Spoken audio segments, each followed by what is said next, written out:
প্রিয় দর্শকবৃন্দ, আসসালামু আলাইকুম। আজ একটি ভিন্ন ধরনের একটি ভিডিও ধারণ করতে যাচ্ছি। আমি যে স্থানটিতে রয়েছি এটি হচ্ছে বালুরটেক সবুজ ছায়া একটি প্রকল্পে।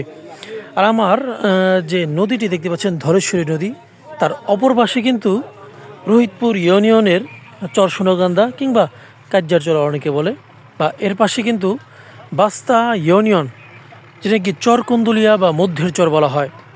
তো আজকের এই ভিডিওটি ধারণের মূল উদ্দেশ্য হচ্ছে, দেখুন একসময় এই যে জায়গাটি দেখতে পাচ্ছেন এখান থেকে কিন্তু এই নদীটি খুবই প্রবাহ ছিল এবং নৌকা চলাচল করতো। একসময় এই চরসোনাগান্ধার মানুষরা কিন্তু রোহিতপুরে যাতায়াত করতো অনেক বেশি।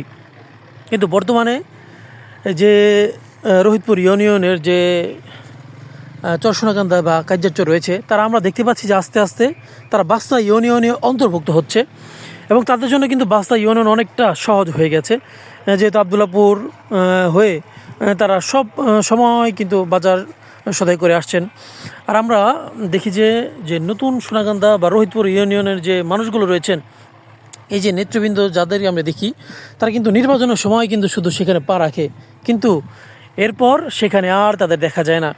এই যে একটি অবহেলিত একটি গ্রাম, যেখানে রাস্তাঘাট দেখা যায় যে অনেকটা বিপজ্জনক, বৃষ্টি আসলে একেবারে।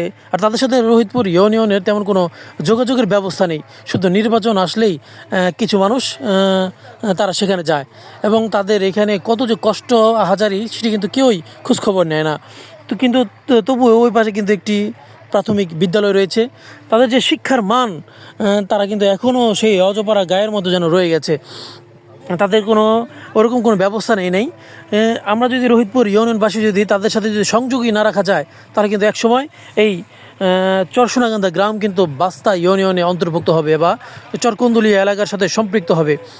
এখনই যদি খুব ভালো একটি ব্যবস্থা না নেওয়া হয়, যদি এখানে নতুন ব্রিজ কিংবা যে নতুন সোনাগান্ধা কিংবা সৈয়দপুরে যে বৃষ্টি হচ্ছে, তো তার সাথে যদি তাদের কোনো একটি শাখা রাস্তা করে দেওয়া হয় কিংবা তাদের জন্য কোনো ভোট নৌকা কিংবা একটি ব্রিজ করে দেওয়া হয়, তাহলে কিন্তু তাদের সাথে আমাদের যে একটি যোগাযোগ, তো সেটি কিন্তু হবে।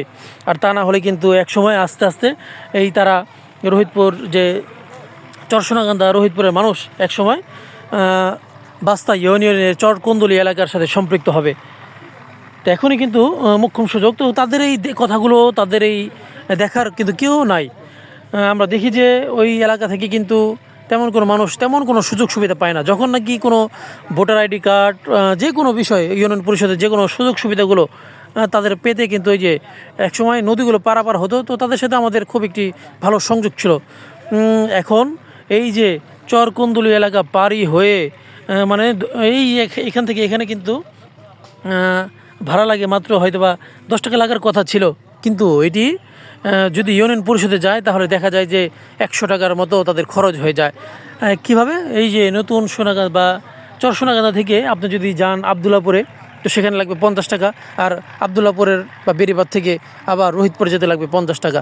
এই 100 টাকা খরচ করে কে যাবে এই ইউনিয়ন পরিষদে? তো তাদের দিকগুলো, যদিও সেখানে জনসংখ্যা যদিও কিন্তু অনেক বেশি রয়েছে, নির্বাচনের সময় তাদের মূল্য বেড়ে যায়, কিন্তু এভাবে তাদের মূল্য কিন্তু বাড়ে না। তাদের দিকে একটু খেয়াল রাখার আহ্বান জানাচ্ছি 5 বারের এমপি মন্ত্রী আলহাজ আমানুল্লাহ আমান সাহেবের। ধন্যবাদ। আসসালামু আলাইকুম।